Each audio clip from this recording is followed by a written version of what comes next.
역대상 9장 1절부터 34절까지 말씀입니다. 지금 이 역대상은 지금 1장부터 9장까지 족보를 기록하고 있는데, 족보의 지금 마지막 부분에 바벨론 포로에서 돌아와서 어떤 사람들의 그런 명단을 여기에 기록하고 있습니다. 근데 이제 우리가 이 주목할 것은 이 명단을 살펴보면 주로 이 예루살렘 성전과 관련되는 사람들이다 하는 것이죠.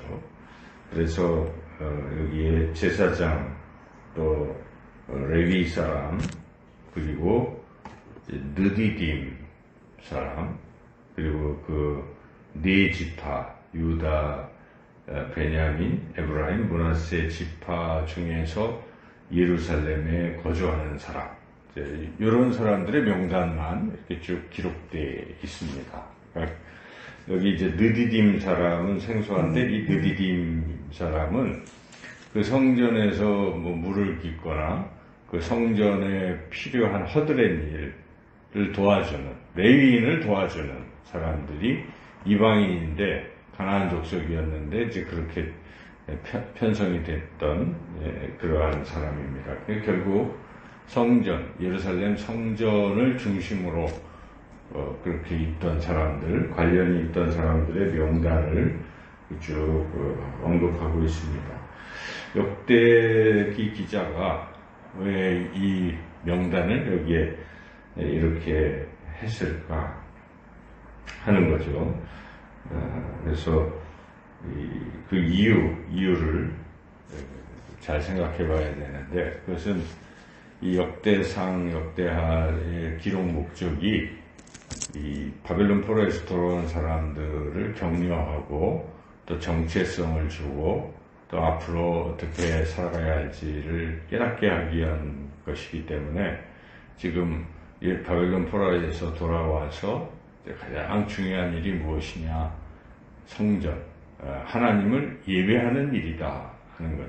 하나님을 예배하는 것이 잘못됐기 때문에 결국 이스라엘 백성이 바벨론 포로로 끌려갔지 않습니까? 하나님 대신에 이방 신을 섬겼기 때문이죠.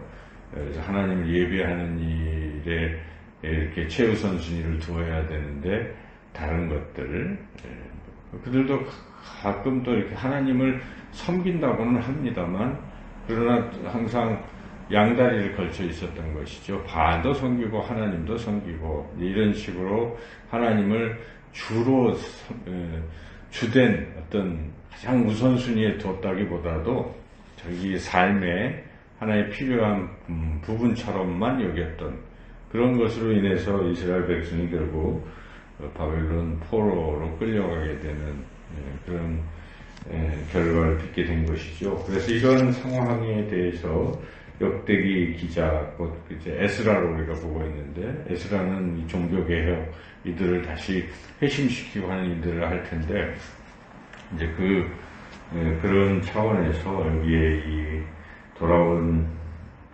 돌아와서 예배에 관련되는 사람들의 명단을 역대기 이 9장에, 역대상 9장에 수록했다 하는 것, 우리가 오늘 말씀을 통해서 깨달을 수가 있습니다. 그래서 우리 이 말씀을 통해서 우리 삶에도 삶의 우선순위를 어디에 두어야 할까를 잘 생각해야 되고, 또 그렇게 두고 살아야 될 텐데, 그래서 하나님이 우리 삶의 최우선순위에 있어야 합니다. 하나님이 우리를 만드셨고, 또 지금도 하나님이 우리를 돌보시고 우리를 하나님의 나라로 인도하실 것이기 때문에, 그리고 영원히 그 하나님과 우리가 함께 살아가는 것이기 때문에 우리가 하나님을 우리 인생의 최우선순위에 두어야 되죠. 세상 사람들도 부모님을 삶의 우선순위에 두는 사람들이 있어요. 그래서 자기보다는 부모님, 항상 부모님 중심의 생각을 가진 사람들, 그런 사람들을 일컬어 우리가 효자, 효녀라고 하지요. 그런 사람들은 이 고대로부터 동서고금을 막론하고 사람들이 참 귀한 사람으로 여기는 것입니다.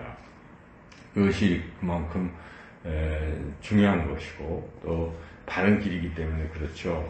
그렇기 때문에 우리 하나님은 우리의 주인이시고 우리를 만드신 분이시기 때문에 우리 인생의 최우선순위를 하나님께 두어야 하는 것은 너무도 당연한 것이죠. 우리 예수님께서도 의식주 문제로 고민하고 모든 사람들이 삶의 최우선순위를 의식주에 사실은 두는 거죠. 그렇게 지금 먹고 사는 거죠. 그래서 어떤 사람은 살기 위해서, 먹기 위해서 산다 이런 말을 할 정도로 그게 참 중요한 건 틀림없지만 그러나 그 의식주도 하나님이 허락하지 아니하시면 우리가 아무것도 얻을 수가 없는 것입니다. 그러므로 그 하나님을 더 섬기라고 예수님께서 그 말씀을 하신 것입니다. 너희는 먼저 그의 나라와 그의 의를 구하라. 그리하면 이 모든 것을 너희에게 더하시리라.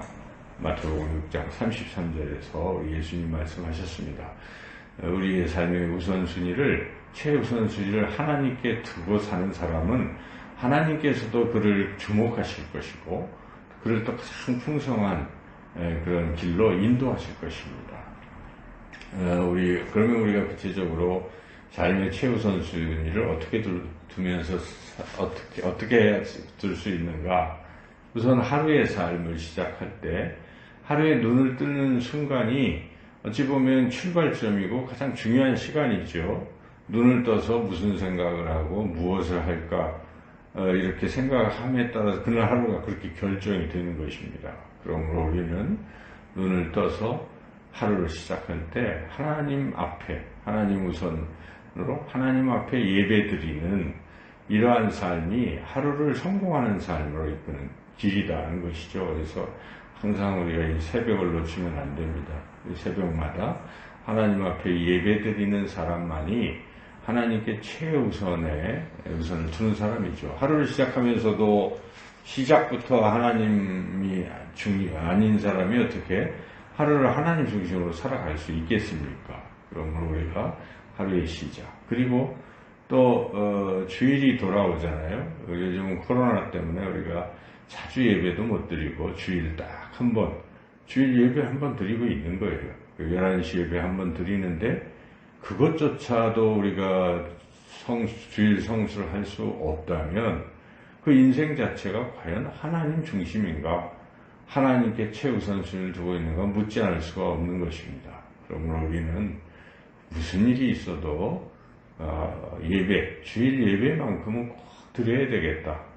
아파도 또 비가 오나 눈이 오나 내가 하나님 앞에 예배를 드려야 되겠다. 오래전에 그 예화 많이 듣던 예화를 설교 중에 전해드렸는데 에릭 리들이라는 그 달리기 선수가 이렇게 지금 올림픽에서 유망주고 그가 뛰면 100m는 그냥 당연히 금메달이에요. 그 원래 세계 기록 보유자이기 때문에. 근데 공교롭게도 그날 주일이었어요. 그래서 그가 고민하다가 출전을 포기하고 예배를 드렸어요. 그 일로 인해서 그 나라의 백성들은 막 욕을 하고 뭐 이런 식으로까지 치달았죠. 비난이 쇄도했지만 그는 꿋꿋하게 예배를 드리고 그 다음날 200m에 출전해서 그의 주종목도 아닌데 200m에 그 금메달을 딴 것이죠. 그래서 그가 인터뷰에서 100m는 내가 뛰었는데 나머지는 하나님께서 함께 하셔서 이런 결과를 얻게 되었습니다. 온 세계 사람들에게 하나님께 영광을 돌리는 그런 지금까지도 우리 그리스도인들에게는 참 귀감이 되는 그런 이야기입니다. 여러분 삶의 최우선순위를 하나님께 두는 사람, 예배를 목숨처럼 여기는 사람, 그런 사람을 하나님은 찾으시고 그런 사람들을 축복하시고 그런 사람을 통해서 하나님의 위대한 일을 행하십니다. 이들은 그 후에 중국 선교사가 돼서 또 순교한 것 같은데 그 복음을 전파했던 그런 훌륭한 분이시죠. 그래서 우리가 오늘도 이 말씀, 물론 지루하게 사람 이름들이 나와 있지만 이 말씀 속에 담겨있는 의미가 그렇다는 것입니다.